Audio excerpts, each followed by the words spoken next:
sports card fans. It's John, Wade Boggs fan.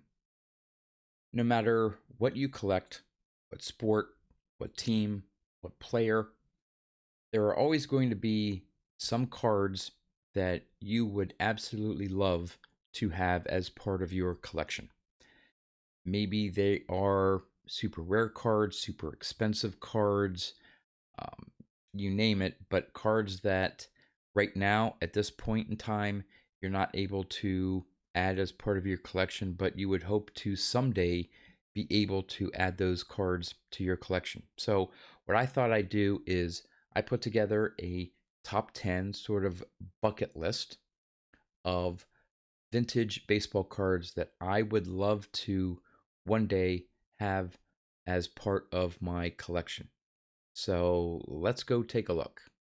Before we get to my top 10 list, you're going to notice a common theme throughout the cards that I will be showing, and that is, in my opinion, these are some of the most visually appealing, artistic cards, mini works of art, in my opinion, that if I had any of these cards in my collection, I would constantly be just staring at them, because in my mind they are beautiful cards, but they are also historically important. A lot of rookie cards of Hall of Famers and so on. So let's get straight to the list.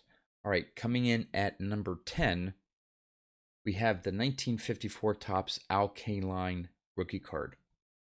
And again, this one may be attainable for me in the lower grade at some point if I, save up some funds. But to me, the reason why I chose this Al Kaline is you have that beautiful red background, the blue of the Tiger's hat, the yellow of the Tiger, the white border, just it all comes together into a gorgeous looking card. I always liked the 1954 Topps set, and this is one of the reasons why. And again, you have a young Al Kaline. I think he broke into the big leagues at age, I want to say 18, 17 or 18.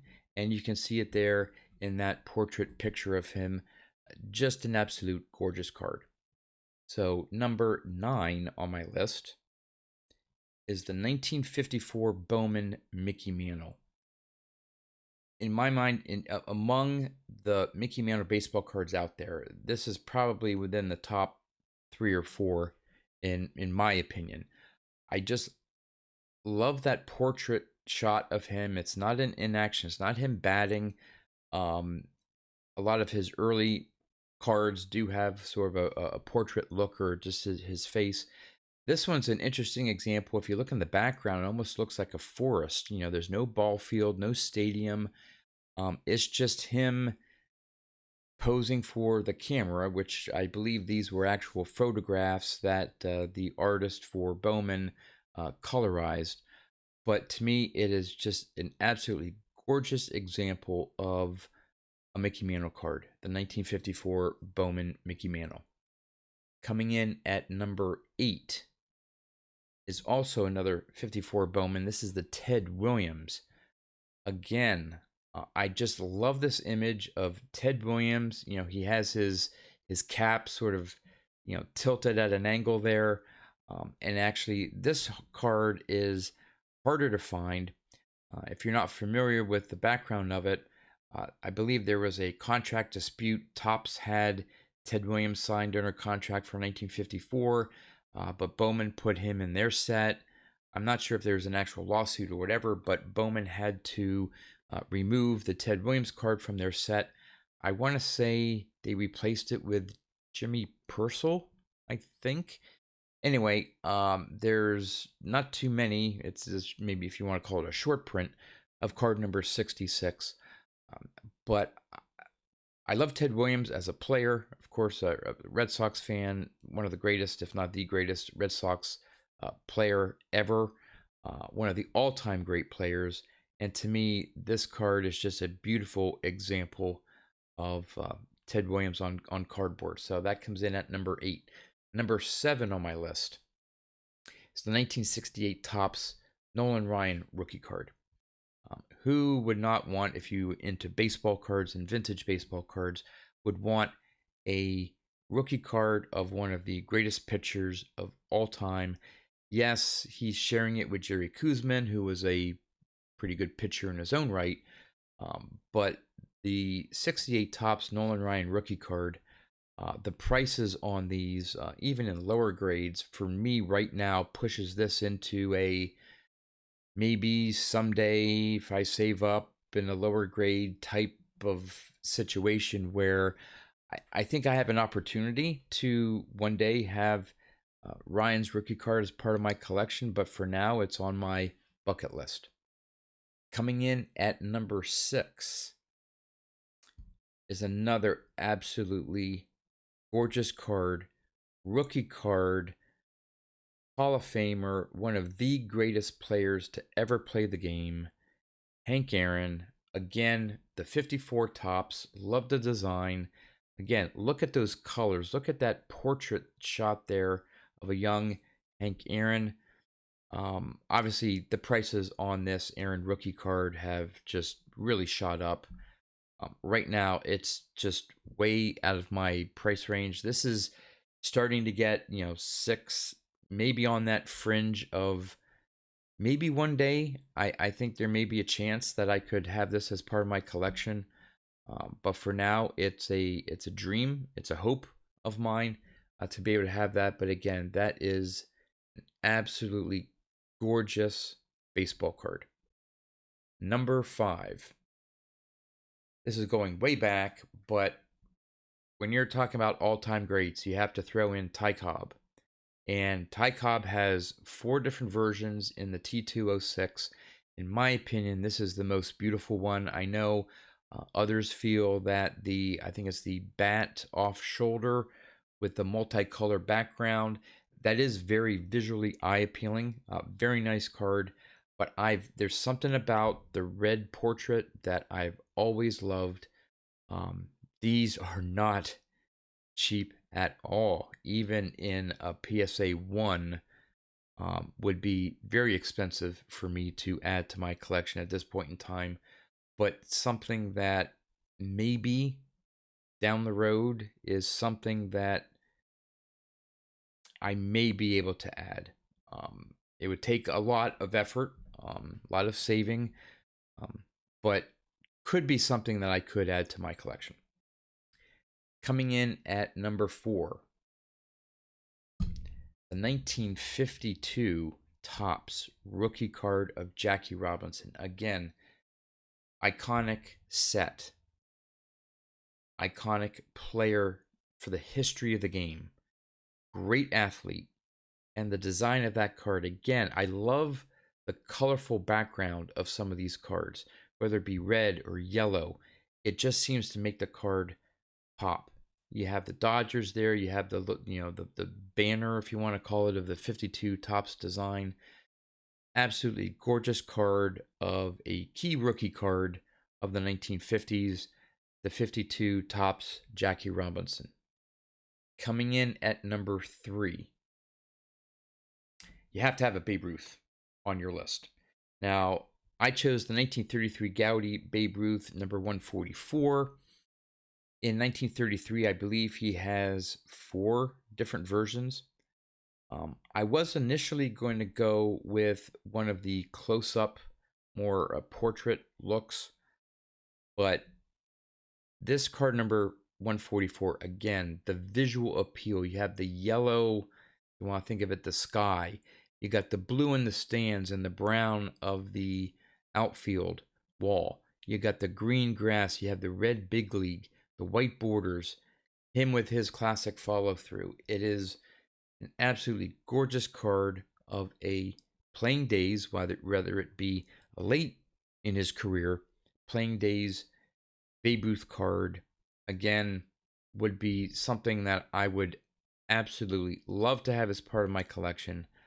But even, again, in extremely low grades, these are very, very expensive cards. I don't know if I'd ever be able to afford, again, with my reasonable amount of funds that I have to put toward my hobby, to be able to afford this one. But boy, major bucket list item if I were to ever be able to add this to my collection. And the last two are big ones. Number 2 on my list is what I consider the most beautiful baseball card ever made. It's the 1934 Goudey Lou Gehrig. That yellow background, the way the artist colorized that image of Gehrig, the Lou Gehrig says down at the bottom there, you got those cartoony, base runners in the background. I don't know. I mean, beyond just looking at it and seeing it there, to me, that is the baseball card. In terms of the visual appeal of the card, I absolutely love it. As I'm trying to explain it to you, I'm just looking at that card and I'm just in awe. You have, again, one of the greatest baseball players of all time.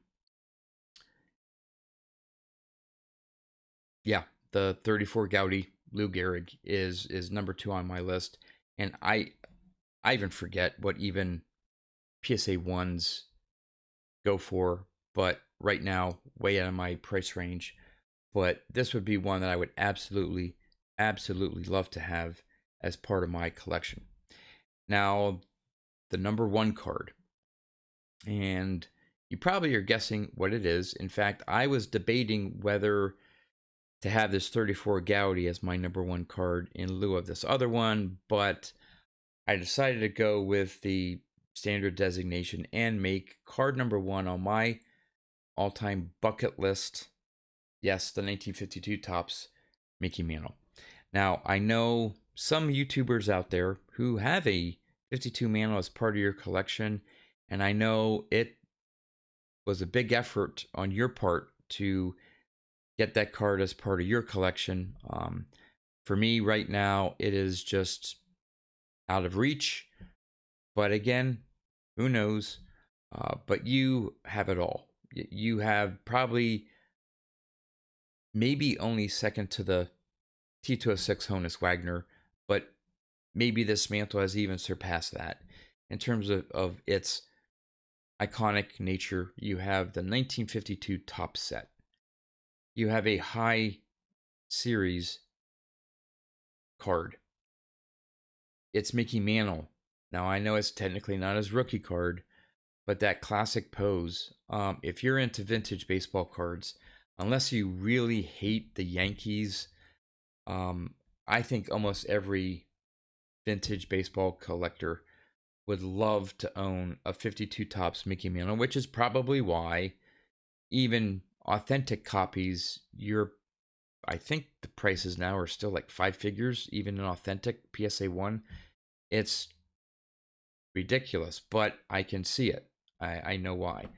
But yeah, there you have it. This is number 1 on my top 10 bucket list of cards that someday I would love to have as part of my collection. So there you have it.